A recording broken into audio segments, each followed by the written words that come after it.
ಪಾಕವನ್ನು ಹೀಗೆ ಕಲಸಬೇಕು. ಇದು ಬೆಲ್ಲದ ಪಾಕ.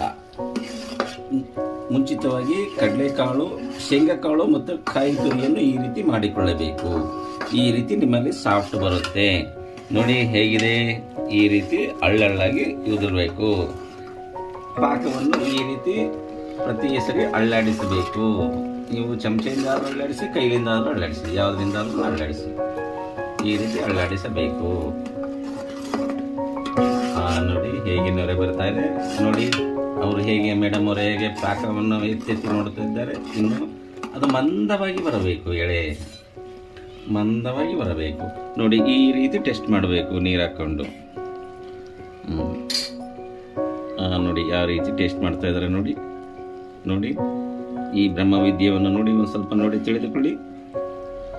ನೋಡಿ ಯಾವ ರೀತಿ ಉಂಡೆ ಆಯಿತು ನೋಡಿ. ಈ ರೀತಿ ಫಾರ್ಮುಲಾ ಇದೆ ಇದಕ್ಕೆ. ಈ ಬೆಸ್ಟ್ ಫಾರ್ಮುಲಾ ಇದು. ಈ ಫಾರ್ಮುಲಾವನ್ನು ಉಪಯೋಗಿಸಿ ನೀವು ಶೇಂಗಾ ಉಂಡೆಯನ್ನು ಮಾಡಿ. ಕಲಸಿ ಕಲಸಿ ಒಮ್ಮೆಲೆ ಬಿಡೋದಿಲ್ಲ. ನಿಧಾನವಾಗಿ ಹಾಕಬೇಕು. ನಿಧಾನವಾಗಿ ಈ ರೀತಿ ಪಾಕವನ್ನು ನೀವು ನೋಡಿ ಯಾವ ರೀತಿ ಗಟ್ಟಿ ಆಗ್ತದೆ ನೋಡಿ. ನೀವು ಮಾಮೂಲಿಯಾಗಿ ಸಿಗೋದಿಲ್ಲ ನೋಡಿ ಯಾವ ರೀತಿ ಆಗ್ತಾ ಇದೆ. ಈ ರೀತಿ ಮಂದವಾಗಬೇಕು. ತಣ್ಣೀರಿನಲ್ಲಿ ಹಾಕಿದಾಗ ಈ ರೀತಿ ಇಚ್ಚಿಗೆ ನೋಡಬೇಕು.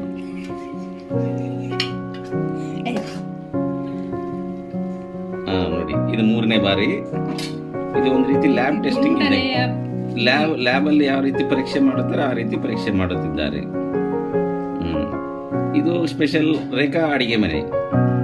ರೇಖಾ ಅಡಿಗೆ ಮನೆ ಬಳ್ಳಾರಿ. ರೇಖಾ ಬಳ್ಳಾರಿ ಅಡಿಗೆ ಮನೆ ಹೇಗಾದರೂ ನೀವು ಅನ್ಕೋಬಹುದು. ಯಾಕಂದ್ರೆ ಆಲ್ರೆಡಿ ಒಂದು ಯೂಟ್ಯೂಬ್ ಚಾನಲ್ ಇದೆ ರೇಖಾ ಅಡಿಗೆ ಮನೆ ಅಂತ. ಇದು ಬಳ್ಳಾರಿ ರೇಖಾ ಅವರು. ಇವರು ರೇಖಾ ಬಳ್ಳಾರಿ ಅಡಿಗೆ ಮನೆ ಅಂತ. ನೋಡಿ ಈ ರೀತಿ ಮಾಡಿದ್ದಾರೆ. ಈ ರೀತಿ ಮಾಡಿದ್ದಾರೆ. ಈಗ ನಿಧಾನವಾಗಿ ಕೆಳಗೆ ಇಳಿಸಿಕೊಳ್ಳಬೇಕು. ಈ ರೀತಿ ನೋಡಿ. ಆ ರೀತಿ ಒಂಥರ ನೊರೆ ಟೈಪ್ ಬರ್ತಾ ಇದೆ. ಆ ನೊರೆ ಗೊತ್ತಾಗುತ್ತಲ್ಲ ವೀಕ್ಷಕರೇ ನೋಡಿ. ಅದ್ಭುತವಾದ ನೊರೆಗಳು ಬರ್ತಾ ಇದೆ. ಅದೇನೇ ನೀವು ಇಂಗ್ಲೀಷಲ್ಲಿ ಹೇಳ್ತೀರಿ ಬಬ್ಬಲ್ಸ್. ಈ ರೀತಿ ಬಬ್ಬಲ್ಸ್ ಬೇಕು. ಈಗ ನಿಮ್ಮ ಉಳಿದಿರ್ತಕ್ಕಂಥ ಈ ಶೇಂಗಾ ಇದರಲ್ಲಿ ಹಾಕಿ ಮೆಲ್ಲಗೆ ಈ ರೀತಿ ಕಲಿಸಬೇಕು. ನೋಡಿ ಹದವಾಗಿ ಯಾವ ರೀತಿ ಬರ್ತಾ ಇದೆ ನೋಡಿ. ನೋಡಿ ವೀಕ್ಷಕರೇ ನೋಡಿ.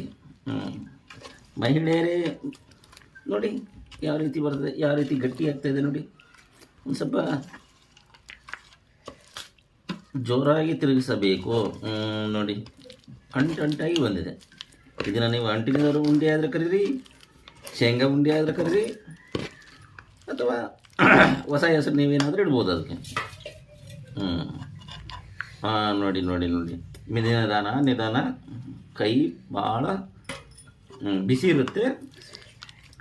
ನಿಧಾನವಾಗಿ ಸೂಕ್ಷ್ಮವಾಗಿ ಆ ರೀತಿ ನೀವು ಫ್ಯಾನ್ ಹಾಕೊಂಡು ಮಾಡಿದ್ರೂ ತೊಂದರೆ ಇಲ್ಲ ನೋಡಿ. ಹಿಂಗೆ ಗುಂಡಾಗೆ ಒಂದು ರೀತಿ ಟೆನ್ನಿಸ್ ಬಾಲ್ ಇದ್ದಂಗಿದೆ ನೋಡಿ. ಇಲ್ಲಿಗೆ ನಮ್ಮ ಈ ಒಂದು ಕಾರ್ಯಕ್ರಮ ನೋಡಿದ್ದಕ್ಕೆ ಧನ್ಯವಾದ. ಇಲ್ಲಿಗೆ ನೋಡ್ಕೊಂಡಿದ್ರಲ್ಲ ಈ ರೀತಿ ಇನ್ನೊಂದು ತೋರಿಸ್ಬಿಡ್ತೀನಿ, ನೋಡ್ಕೊಂಬಿಡಿ. ಈ ರೀತಿ ಮುಕ್ತಾಯ.